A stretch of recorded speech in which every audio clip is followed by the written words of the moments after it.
就是形象好的通告人超双面，因为我私底下我也遇过他几次，然后我都觉得说他是一个很无害的人。我们有一次一起出席了一个活动，他都会有每个人不同的位置，因为他会帮你安排好。就发现他坐在我们的位置上，那我旁边的一个同行友人就说：“哎，不好意思，那个这边是我们的位置，就很客气这样跟他讲，他就这样，没听到，他脸就这样，他还把他放在身上的包包。”直接放在旁边，再占一个位置，就觉得他被鬼附身。他平常不是这样子的人，因为我觉得他太敢了，而且他敢到就我觉得，如果我对他怎样，他一定会转身大讲我。所以你有没有觉得像我们长得漂亮又贱的人很吃亏？但是我还是喜欢这样，因为他们真的好。为什么突然在靠近？还是他想要秀包包给你看，说，哎，我这个是真的哦。喂！我跟你说。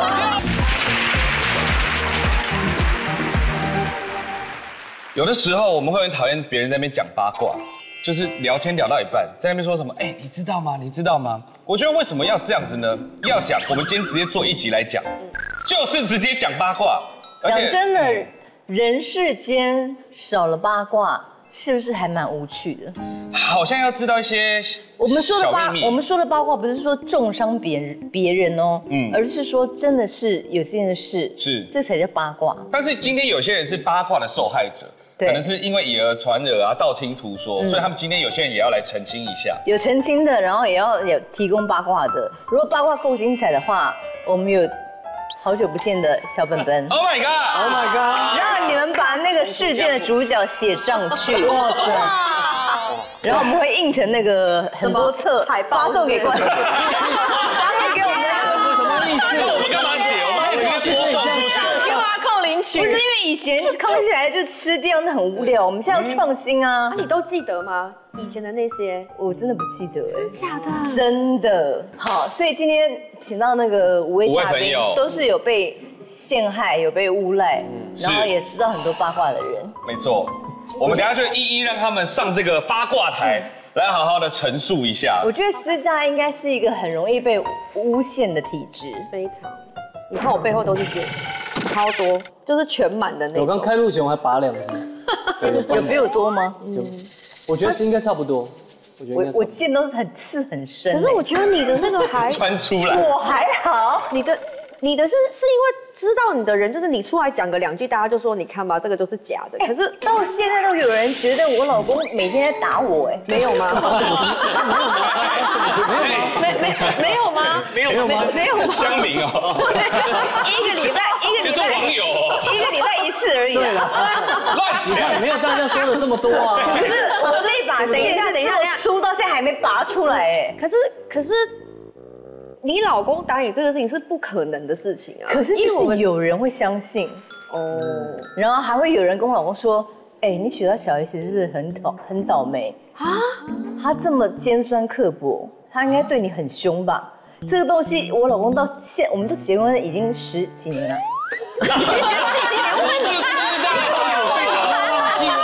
我认识你不久，这姐姐你是问错人了，姐姐。大女儿18，这应该就是19年，差不多19、20年，到现在都还有人在问他，就觉得很 sorry for him。对，这就是有一点以讹传讹嘛，因为你在电视上面的形象给人家说比较犀利，殊不知我私下根本就是大俗辣。好，接下来我们就要一一请那个要爆料者或是要澄清者上台了。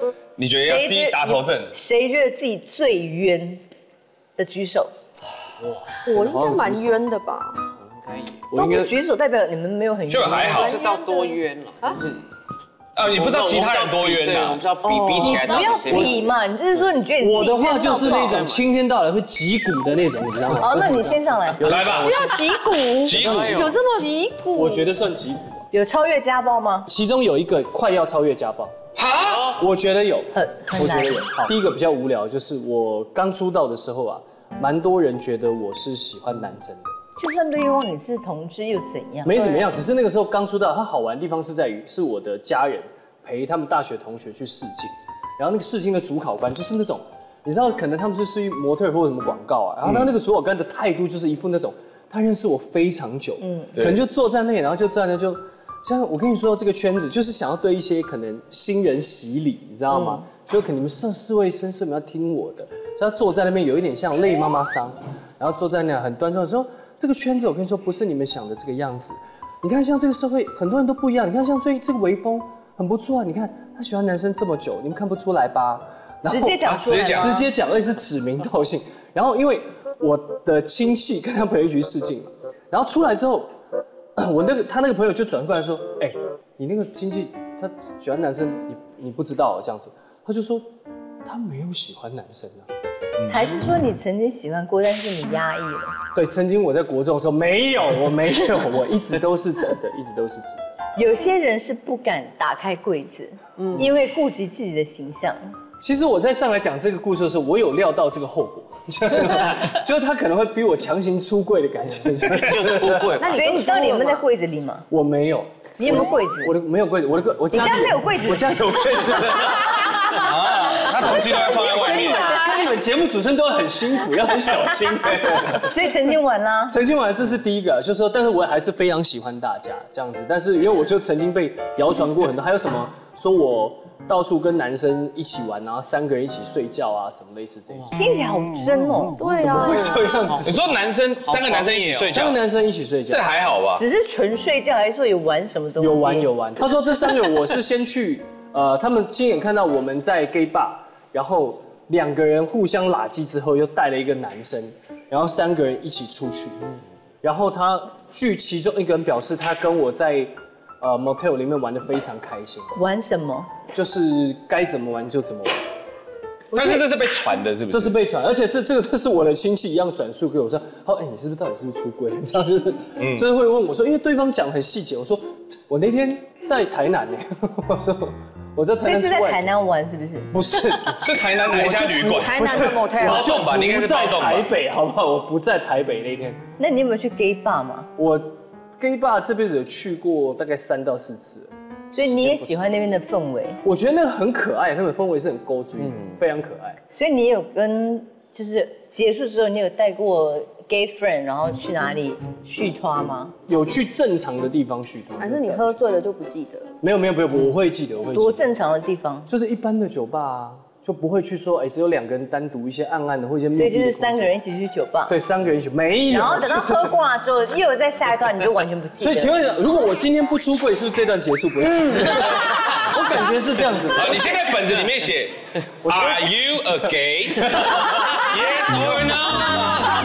我先帮他先写第一题。我写完，然后我直接对着镜头，这样好不好？不是，你不用写说你是 gay 或是你不是 gay， 因为现在这个年代很多是 bi 或者是都可以。对 ，whatever。而且你也可以是 bi 哦。你是很请问这么 open 荒谬 mind。的，我为什么要写这个本子？一定要写吗？我要写什么？就写说我可以跟男生发生任何事。屁呀！刚刚不是这样的吗？你不行吗？啊？喝醉的话有什么不可以的？喝醉的话，你可以吗？跟女生一起？可以啊。你主持有必要逼来宾逼到这个程度吗？就写嘛，就写欢迎光临嘛，写啊。就写买凤啦，来对啦。啊，欢迎光欢迎临。光临买凤。买凤。对，买凤。这个，然后写完是需要对镜头的。要。没有，我们帮你隐藏。你是不是？你是现在澄清的，为什么我就出柜了？你没有出柜，你是说你是很 open mind 的一个 open mind， OK，很前卫的人。虽然没发生过，但是你不抵触这件事， Open mind， 对不对？就是如果虽然没发生嘛，open 对啊 mind，open mind，好不好？很好我是一个 open mind 的。对啊。那我已经在这个程度了，我可以继续往下，我澄清别的东西。还有澄清还有哦。是要澄清，要澄清这个是很简单的事情。哦，所以你要澄清你没有喜欢女生。对，我澄清就是。澄清。你要澄清，怎么了吗什么都可以 open 的，对。哎，你这个节目好辛苦，为什么那么紧张啊？微风，直接看一下你板子，今天主要要澄清的东西是什么，好不好？哇，我这其实讲讲了啦，讲了啦，都上去了，快点像我啦！刚都出柜了，来了啦，最狠的直接讲出来，不要怕。我觉得这个要来了啦，跟通告艺人交往被曝光，被说成蹭热度，还遭，所以封杀。这个艺人是红的。大家也都应该都知道是谁啦。还是你先讲故事，我们搞不好就我先知道是谁讲故事好啊，了，对对对。好不好？因为对的都知道谁，然后也不能，我觉得当时的状况应该是这样，不能算是完全在交往，还在 dating 中啦。然后那个时候因为我住北京嘛，然后回来的时间比较短。那当时反正就是因为在 dating 过程当中，可能有被媒体拍到，类似是这个逻辑啦。然后呢，我不知道是当时他的其他周遭的朋友影响他，还是他自己本人的想法。他可能为了要保护自己，女生嘛，所以他当时觉得他比你红，是不是？对。然后他们的逻辑是觉得说我在趁他热度贴他。对，希望。可是事实他真的比你红吗？我当时是的。当时是，应该说现在也是，我没有很红啊，所以我觉得大家都比我好很多。只是我就觉得当下他发生这件事情给我的感受 ，very good， 大家都没有接话。对，没有要说什么，没有啦，没有，对啊，叫以退为进的，我不想讲。不是，就想说他把故事赶快讲完了。对，一直没有进入重点。我还没有听到高潮的地讲了方。10分钟还在对啊，对，因为其实我很快一点啦，你是第一个哎，因为我就很好站在这里，你就后面直接讲了，讲出来。他造谣你最严重的事情是什么？对啊，就他到处一直跟别人讲说，是我找人去主导这件事。拍。对。哦 Oh my 你 god！安排记者拍你们出游的画面，到我可能他的当时的这个一起工作的伙伴们也这么觉得。天哪！我不知道是什么所原因。以你到底有没有安排？当然没有，不是这个不能乱引导。因为我当时他会觉得说，我在趁他热，所以我主导这件事情。我心里面想的是说，不是，我真的也没有得到什么，而且我大概1个礼拜后我就离开台湾了。我有一个疑问是，你跟你说你跟这个女生那个时候是 dating 吗？对，你 dating 的定义是什么？那你就是出来约会啊？有没有发生关系？没有，就是那个时候不能讲有没有发生关系？有没有探索到？我觉得有没有发生关系？我觉得有探索比较深层的探索。因为我们今天要保护当事人，有多深？李文峰，你写在板子上面有或没有？其实最重要的是那个人是谁。这样这个字我突然间忘记怎么写的。你可以写注音也没关系。注音啊，你到底要写几张来？今天都不要担心一个人我们有烧毁。对 ，OK。烧毁，真的会烧吗？真的有烧毁哎！你要写多少啦？我写比较简单的，写人名哦。写人名，然后这个是中文，把它念中文就可以了。好，真假？真的这很 shock 哦。你们有在一起过，不能算在一起而且。还抱。不要讲字。我只说抱啊。抱 ，OK。哦，抱烧毁在一起哦，抱在一起。这个很值得。这很硬哦。因为我真的要讲，是因为我是觉得，当时比如发生这些事情的时候，然后可能，我觉得女生要保护自己，不管是什么。那他还有要求我说，所以你们俩现在是有闹翻吗？没有，我是都没有再跟他有任何的。可是我怎么觉得你们有一起上过我们节目啊？其实有。有吧？哦，然后是装没事吗？我是都没有太多的互动，要不要打招呼？我就稍微点一下，然后我也没。可是这个问题的症结点是你们两个到底有没有私底下聊过说，我没有这么做，但你为什么要这样讲我？他跟我讲完之后，我还打电话跟他对质，然后他就说，如果你还是对质？对我跟他说，而且我记得他说，如果你真的觉得为我好的话，那你可不可以，就是帮你说话，我们2个人所有的对话记录都删掉。哈？当下其实我知道，就是说女生一定是为了要保护自己，所以她习惯于做这件事情，或是什么。我觉得，或者当下很害怕，我觉得都没有关系。我就还是跟他讲说，我把它删掉了。这样就是我跟他说。可是那个时候是你行不行的吗？那个时候行不行很久了，已经行完很久了。就是又跌下去。对，跌下去是那时候在。就你那时候要去大陆拍戏的时候。对，主要住在大陆的时候。所以是分手分得很难看。其实我跟你说，严格来说没有算真正的，对，意义上还没有走到那一步就没有了。好了，你还有什么事要讲吗？没有啦，下一个了啦。好，我觉得那还是我来聊一下我最近的近况，就是下去啦，快点。好，谢谢。来，下一位。黄靖伦，你有什么好被冤枉的？哦，这个冤枉好久了。来，请对，上八卦台。这从来没有讲过，一直是我心中的一根刺这样子，而且讲了可能也没人，那时候讲都不会有人相信啊，这么严重？就来了第一件事情，对，被偶像出身演员前辈误会，连同他经纪人都把我当空气。什么故事？那是好巧，就是我刚出道不久的时候，就有去拍一部偶像剧，然后大家都是相处了几个月，然后都觉得都彼此的相处都很好，都会打骂骂啦、笑笑之类都可以。但就是有一次我们后来有一次拍戏的时候，发现那个大哥他在拍的时候，他脸上挂彩，他受伤了，没有人知道为什么他受伤，但是这件事情呢，媒体非常关注，说为什么会受伤？因为在拍那部剧的时候，其实也是有一些记者会在现场看，然后大家都很想知道是什么原因，对，然后我们都不知道是什么原因，那他自己也没有讲，之类的。那时候又是碰到我在宣传期，那有时候都会有采访，一些记者来问，就说，这次的那个专辑的重点是什么啦？对，怎样？但是那些问的我觉得都是白问的，他其实就想问后面那个，你们这次这个大哥他为什么会受伤？对，那我就说我不知道啊，他也没跟我讲，他就隔天来他就受伤，可能自己跌倒或之类，我也没有听到什么风声之类的。对，那我旁边我有一个助理也是经纪人在我旁边，他也是全程跟我听，我都没有讲错，因为那时候刚出道很怕讲错话，被以讹传讹这样子。然后殊不知隔天新闻就出来，就是说他疑似跟剧组的人打架。说是你讲的吗？没有，他没说，他说他那个标题说疑似跟剧组人打架，有败坏他的名声嘛，对不对？后来我就碰到那个大哥，那大哥突然就对我超级不友善。他看到我就像那种对戏什么之类，就是表面上对了一次就过了，就是不会再跟你多对，也不会再踩你。但以前不会这样，以前不会，我讲说为什么会这样子，我还听一听哦，原来他听说那件事情是我跟记者讲的。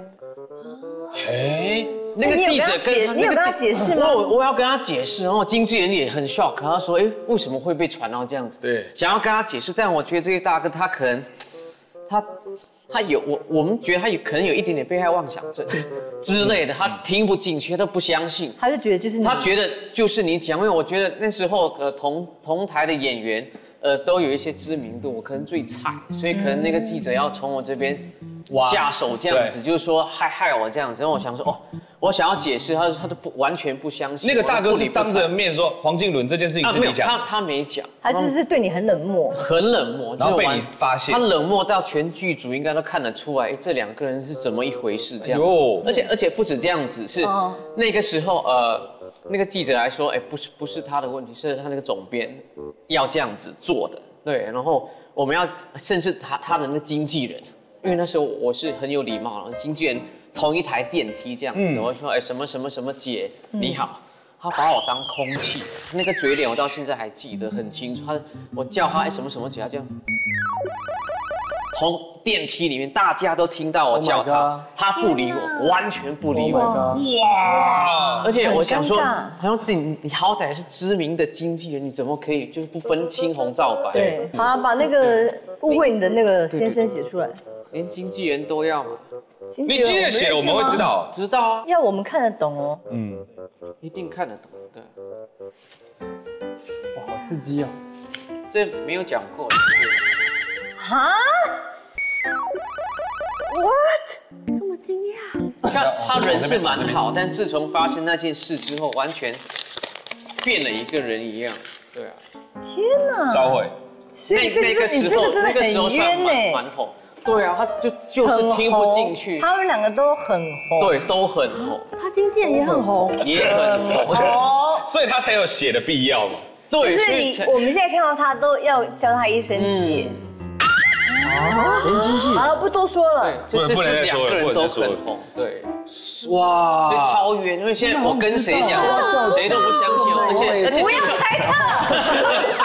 真的，而且就算我澄清了，你们可以发一个我们艺人的小本本吗？因为过很久了啦，过很久，而且没有那个必要。但是你现在讲出来，你有没有觉得比较舒服一点？是很舒服啦，因为之前一直想讲，但想说讲之后会被打压下去，对，所以讲等于白讲，而且那个时候讲会被说你要蹭热度，对，炒新闻，没错，对啊。那现在我觉得我自己也释怀，只是想说这件事情你不讲不能带进棺材里面。对，一定要有一天让大家知道真的这样子。一起聊到爱破晓，一起不睡觉，一起。比较可惜，我觉得周迅比较埋在这个音乐里面，没有表现出来。我就喜欢啊。就是直觉啊。他所以没有可惜 ，OK？ 人气总投票开跑，赶快下载欢歌 App， 投票支持你最爱的乐团，一起听团吧。来，下一个是讲别人的了。对，来，爆料别人。圈内传这偶像是同志，但后来却结婚生小孩。这其实蛮多，但这位我有点蛮 shock， 就是因为有时候我们在拍戏的时候，有时候就喜欢聊八卦，我们聊着，有时候有时间就会聊着，哎，你知道演艺圈有些谁是 gay 之类的，然后就突然有个演员就说，哦，这个歌手肯定是个 gay， 他跟我的朋友的男生朋友在一起，哎呦，在一起，我想说真的假的，然后说是谁哦，听到哇，怎么可能在一起？对，然后后来。因为对于这个男生在新闻上面很少讲说他有传出他有什么恋情之类的，对，然后后来他跟我讲了没多久，过了2年后他生小孩，然后又结婚了。我大概知道是谁，我也觉得知道是传你也知道的，你们为什么都知道？因为这个圈内就很爱传这几个人呢。这个感觉蛮多个人，那就好，那就下一个好了。所以他到底是不是你也不知道吗？我也不清楚，因为他讲的说肯定，然后朋友说你写一下，我看一下是不是那个人。我觉得这好像蛮多的，搞不好会有新的还是就是拜名单。对，我觉得是拜的，对不对？这个啊，因为撕掉。他好像没有来过，我觉得没有，他没有来过，他不会，应该不会上这种节目。我们不能下结论，因为我们也不知很难道。说，因为我们也是歌手嘛，后来也是来上节目，对啊。来，好，第3个是什么？好哇，这个比较少人。今天有点精彩哎。名嘴打牌，我以为他今天会讲一些无关紧要的，所以是也没有听过的人。都没听过。刚才真真的的名嘴打牌爱出，是真的有出老千吗？这我也是听。打牌是打麻将吗？打麻别人讲的不是我听一位大哥说的。大哥跟其他的大哥打牌，然后打很大，然后其中一个也是他算名嘴了，就跟他一起打，然后很奇怪，那名嘴他都一直赢，常常赢，很少输。那大哥也觉得很奇怪，我打牌纵横了几10年，我牌技也很强很厉害，为什么老是输他呢？他就觉得很奇怪。就有一次他打牌，他跟这个2个大哥一起打，跟他一起打的时候，他们就在那边默默的观察他。后来才发现为什么都一直输，因为我们打16张嘛，那个人打18张的。他有长牌，他有藏了2张牌在里面吗？他手有长牌在里面。Oh my god！ 他随时他想胡他就换，就是特别去注意才会发现。天哪，是写下来的。忘了怎么写，给我。我懂你意思。应该是拿现成，就是他应该不是自己带的吧？应该是拿现成。应该是跟大哥对，就是现成。他跟大哥打还敢这样哦？对啊，我听到我也是蛮 shock。我说他怎么，第一他怎么有机会跟大哥打？然后第二，他你嫉妒啊？不是，因为我也很想跟大哥打，我没有机会。你觉得他的地位还不值得跟大哥打？不是地位，我刚才说觉得他的那个生活圈了，他的那个财力应该不至于可以跟大哥打，因为大哥打都打，可能几千底。几千台的那种，你打一打，可能胡一把就4、5万。哎，好，谢谢，下去。谢谢，谢谢。所以他才要出老千。对，因为对。好，这么开始，是这样来。我的。你是要澄清还是要讲八卦？好，我先澄清我的啦。你的东西还有什么好需要澄清的？啊，就都来了，讲一讲嘛。对呀，反正你前面听那么多哈扣的，好，不好意思，时间紧迫。这件事情是让我非常傻眼的一件事情。什么？就是形象好的通告人超双面，站到位置。对，好。然后呢？八卦姐妹淘出现。我要先讲这个人，其实我遇过他几次，然后我一直以来都觉得他是一个非常非常好的人，就是那种虽然长得也不贱，说话也不会，然后就是那种温柔的，然后甚至你会觉得说，因为我私底下我也遇过他几次，然后我都觉得说他是一个很无害的人，然后呢，他会让我傻眼，是因为我们有一次一起出席了一个活动，那个活动其实公关公司它都会有每个人不同的位置，因为他会帮你安排好。那一天我们就是先带去媒体拍照，采访完了之后，我们就回来的时候，就发现他坐在我们的位置上。那我旁边的一个同行友人就说：“哎，不好意思，这边是我们的位置，就很客气这样跟他讲，他就这样，没听到，他脸就这样，然后我那个同行有人就闪说，不好意思，这边是我们的位置，就再跟他讲一次，他就装没听见之外，他还把他放在身上的包包直接放在旁边，再占一个位置。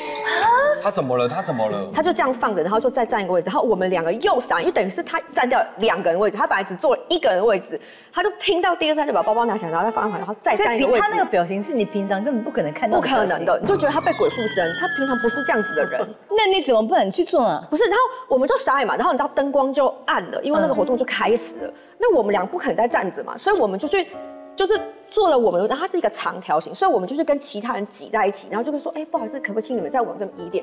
他就一个人坐2个人的位置，他就一个人坐这样，然后旁边再放旁边放包而已，包而已，真的假的？而已。我很私家，你以为被人家这样子？我跟你讲，因为我很 shock 的原因是因为我没有想到。这件事情会在我面前这样发生，而且是他。好，如果说今天长得是一个很凶狠的女艺人，因为你长得才是那个贱的人呢。我跟你讲，我就是比较重视，而且你包包那么多，你可以乱丢。没有，我跟你讲，我大俗辣，你知道什么？因为我觉得他太敢了，而且他敢到就我觉得，如果我对他怎样，他一定会转身大讲我。所以你有没有觉得像我们长得漂亮又贱的人很吃亏？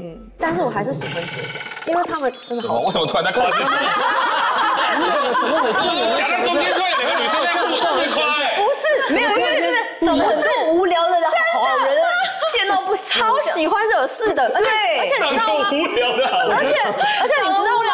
这件事情就是没有特色啊。对，重点是我还有那天的照片。他就是一个人坐，然后旁边就是空一个位置，先写名字，先写名字。他真的就是让我傻眼的人，红吗？红吗？你一定知道他啦，就是我写2个字，你应该就知道了。哦，对，他有来过吧？到底是谁啊？他有来过。我要唱歌了。大家是不是看人很好？他上我们节目的时候非常的好 ，C。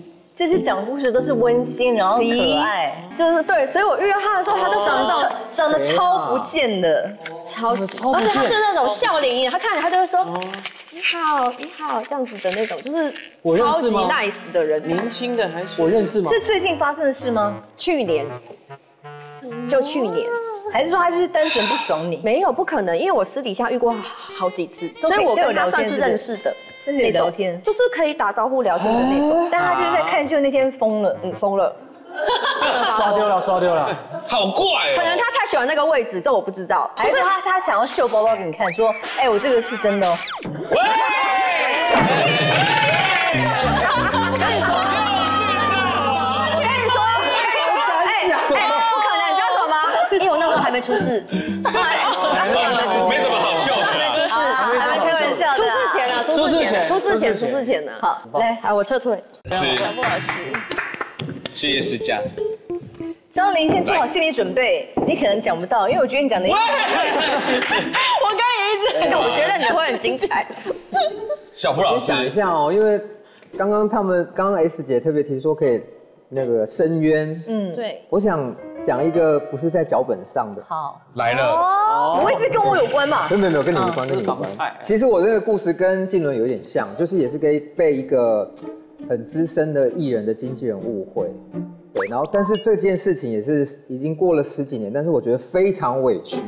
到现在我都觉得非常委屈，因为我的工作是美容老师嘛，就是基本上我的工作是帮艺人服务，所以其实那时候我有跟一个很资深的女艺人，我有跟她一起合作节目，然后也有帮她化妆，然后当时她的经纪人呢，他就想签我，他就想说，也可以发展美妆老师这一块，就想签我。那当时我们就谈了合作，还没签约，但先谈了合作。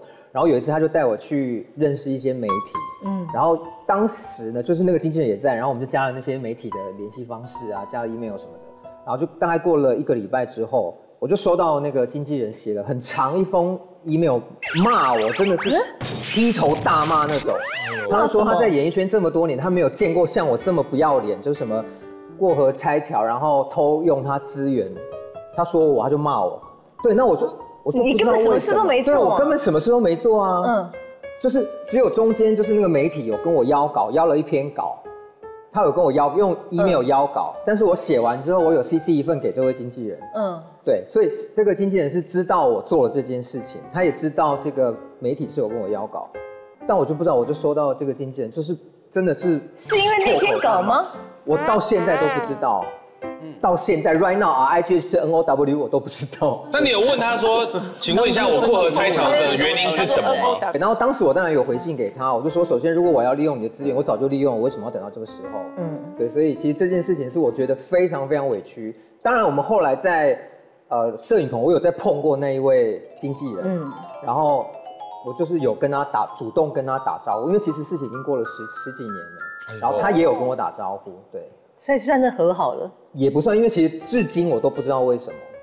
至今他没有跟你讲吗？他没有跟我讲，他没有跟我讲。所以跟那位资深艺人是无关的，是跟那个经纪人有关。对，是跟经纪人有关。经纪人写下来，我们会知道吗？我不确定，知不知道哎。但是那位女艺人，就是我后来在其他的工作场合碰到她，她也就把我当空气。哎呦，经纪人影响她是不是？也许我不知道。好了，你就写一下好了。我写那个艺人啊。我没有，我还有一首歌叫《透明人》。大哥。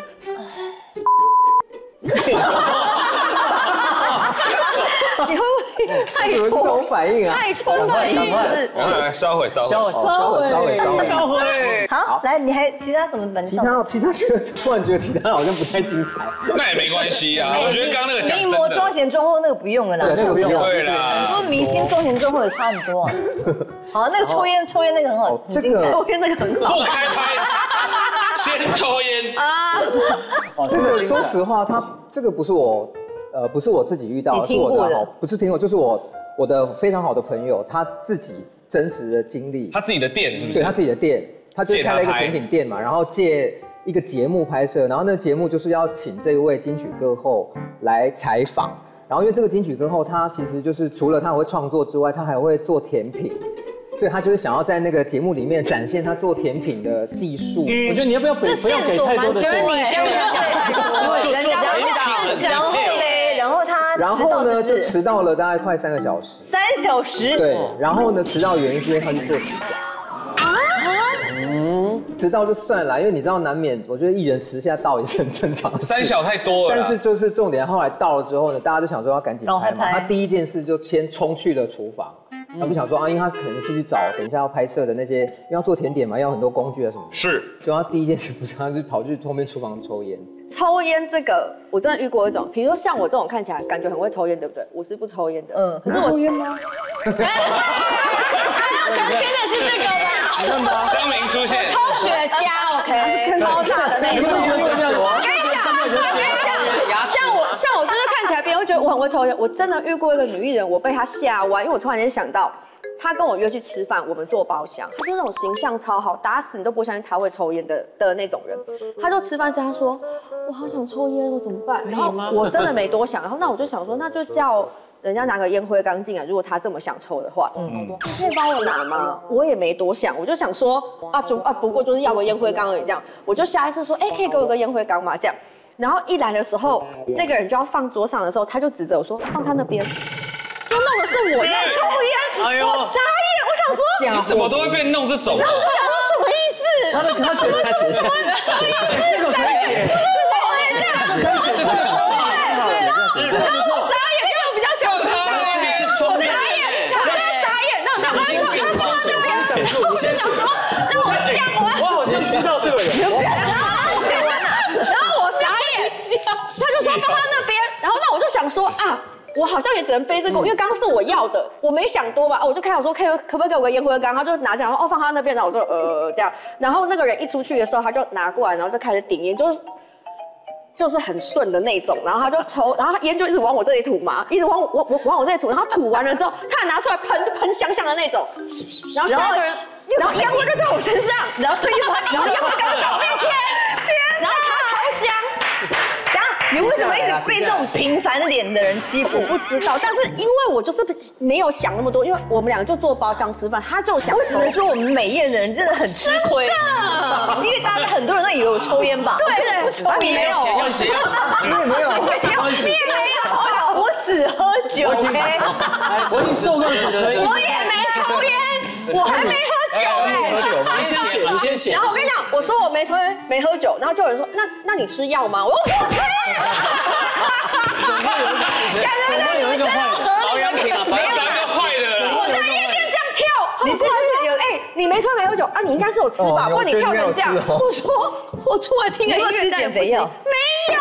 而且施小姐她不去夜店，然后她我去夜店，我去夜店，但我没吃药，好不好？哈。所以是谁啊？来，我看是不是跟我想的同一个人？我觉得应该是我知道的。都给你们知道了。我觉得是，没有你这个很精，突然这么积极的帮党，只是为了看而已。对。我不相信你们不知道他。有很惊讶吗？有很惊讶吗？会惊讶的吗？哎，对啊，是吧？李维峰，你本来就是刚才想这个人，我想的是这个人，看不出来，我想是这个人。给我不然怎么主持人要踢笑了？我也是背很多年这个锅啦。小心，那个餐厅的员工真的不是我啦。他真的看起来就是不抽烟的。他会抽烟哦。他会抽，看不出来，好像会。他抽超凶，好不好？拜托。去厕所抽烟那个，然后嘞？然后反正就这样，没有啊，没有啊，后来回来之后，反正就是在写出来，直接写。重点就是我朋友说他根本就不会做甜品。哎呦，连这也要骗哦。然后就把那些道具啊什么都弄摆一摆，做形象。现在还是金曲歌后吗？他得过就得过就不会改老师，这个你要还被退奖，会收回。这个你要还我。现在还红啦。红。这其实很好猜，就36届而已嘛，一个。你说一个一个猜，你一个一个看历届的。你觉得会是谁？小布老师中文会写吗？小布老师，小布老师，而且还要。这很 OK 啦。啊，很 OK。合理就对。我觉得我知道是谁，所以是我误解他哦。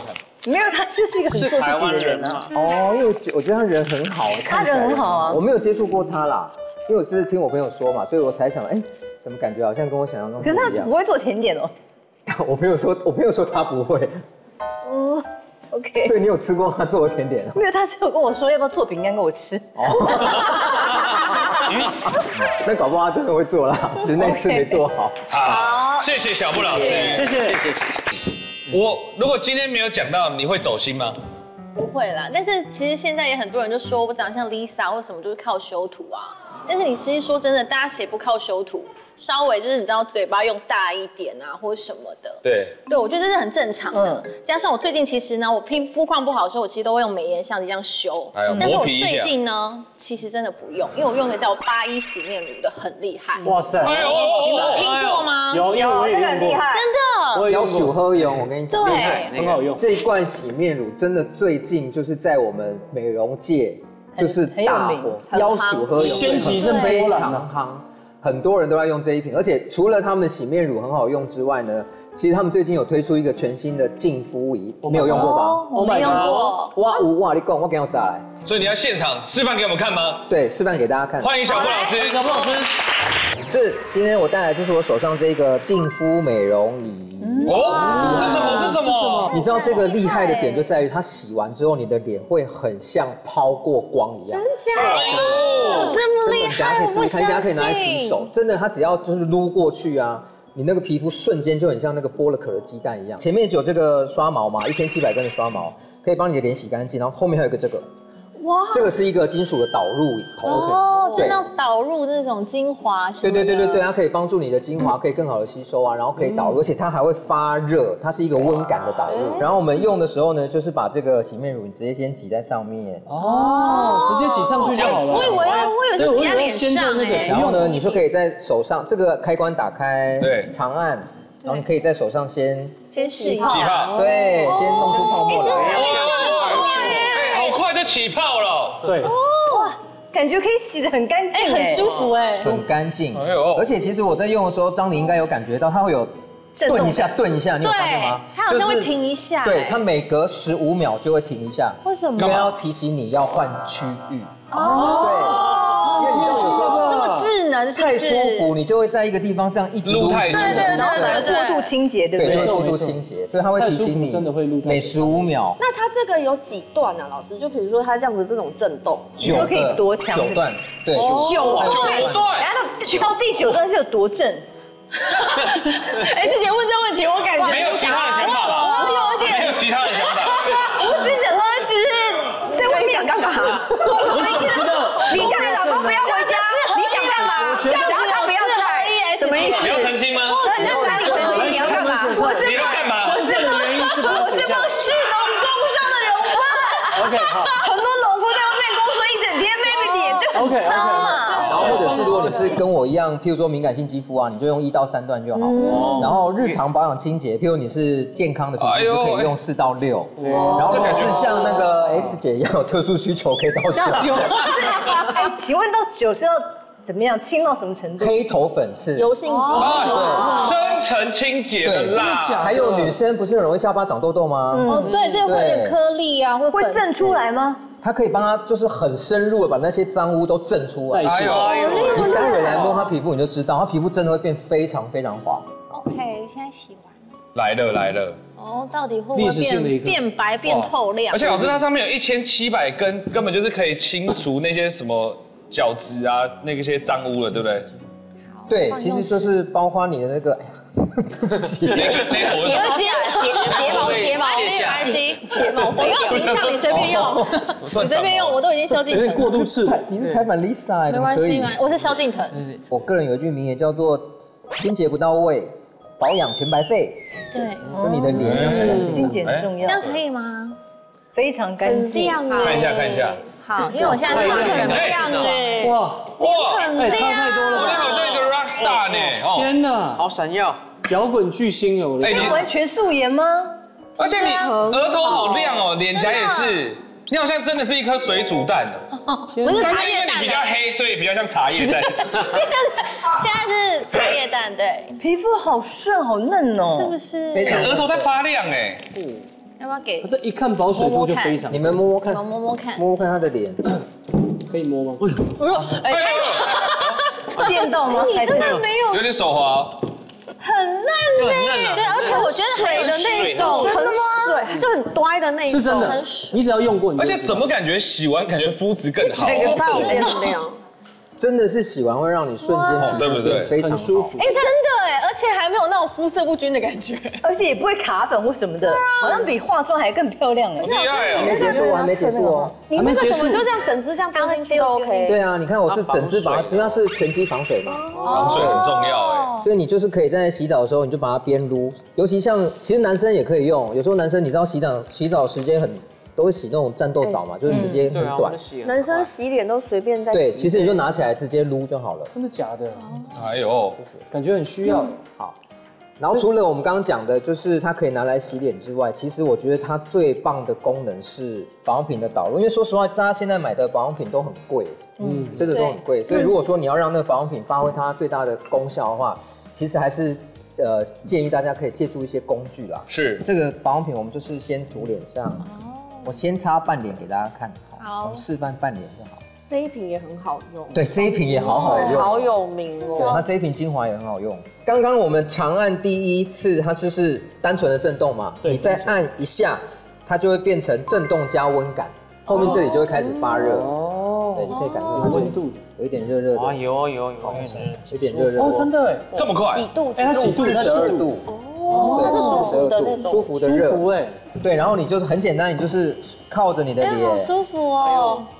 哎呦，这个温度很刚好，它脸已经够小了，再这样用下去，会变得更。我感觉我很需要。为什么我们刚刚特别强调是42度哦？因为其实根据实验统计，42度是可以促进我们皮肤的胶原产生。哦，真的哦，这么精准哎。对啊，是不是还可以按摩穴位啊？对，就是为什么要有这个震动？第一个是按摩穴位，第二个呢，其实是因为我们皮肤跟皮肤中间是有那个缝隙嘛，是细胞里面有缝隙。然后借由这个震动，它就会滋，然后就会保养品就又掉下去。哦，对，那它可以就是拉提我们什么轮廓线，现在不是流行？可以啊，可以完全。所以你看我刚刚的动作都是男生都这样子由里向外，由下往上。想要，真的要，我蛮想要。好高级哦！而且它感觉就是一支多用，这个现在如果大家带出去很方便，一支就好，你就不用再带什么洗脸巾，然后再带一支。然后如果你是想要单纯的温感按摩，你再按第3下。这边变红之后呢，它就是只有后面会发热。哎呦，这个可以拿来干嘛？你知道吗？按摩肩、脖子、穴位，哦，很需要。睡前按摩。对，你就自己这样。可是如果加震动也可以啦，加震动也可以。它只是有的人不喜欢震动嘛，因为它很轻巧。非常轻巧。然后你买回去的时候，它其实是有送你一个底座，还有一个那个旅行袋。好高级，还可以立起来啊！充电底座，对，充电底座，那个很方便哎，太优秀了。但如果你真的是连这些东西不想带，你就直接丢口袋，这样就好。对，因为然后你回家再充电，回家再充电就好，就是外出携带很方便了。对，好，我们看一下那个张琳现在脸有没有歪啊？应该有歪吧？哇，整个好提哦。张琳以后就素颜就好了啊。真的，确定皮肤状态好好。真的啦，以后上通告人家是化妆，你是卸妆，而且整个脸都往上飞耶。老师，这台叫什么？叫净肤美容仪，太棒了，净肤美容仪，要买要买。谢谢老师的推荐。好，因为呢，我们今天这个是那个犀利小本本嘛，我们等下这些都会进行烧毁动作，但为了不让网友留下任何一点点的遗憾，没有参与感，所以我们决定公布一张。也不要吧，我觉得可以啊，因为刚刚李维峰不是有说他是不是同志吗？他不是第一个写的，第一张是他写的，真的要？可是你们不不要，是，也有可能他真的说他不是啊。对啊，哦耶，我不知道啊，那我们就可以看吧。你们不要这样啊，不就写是吧？对隐私哎，还是要写有时候。 I am a gay brain。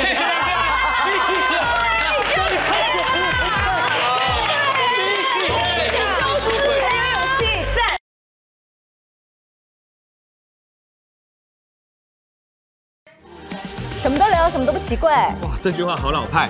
快来订阅小姐不吸地，记得分享、按赞，还有开启小铃铛哦。小铃铛是我要讲，开启小铃铛哦，铃铃。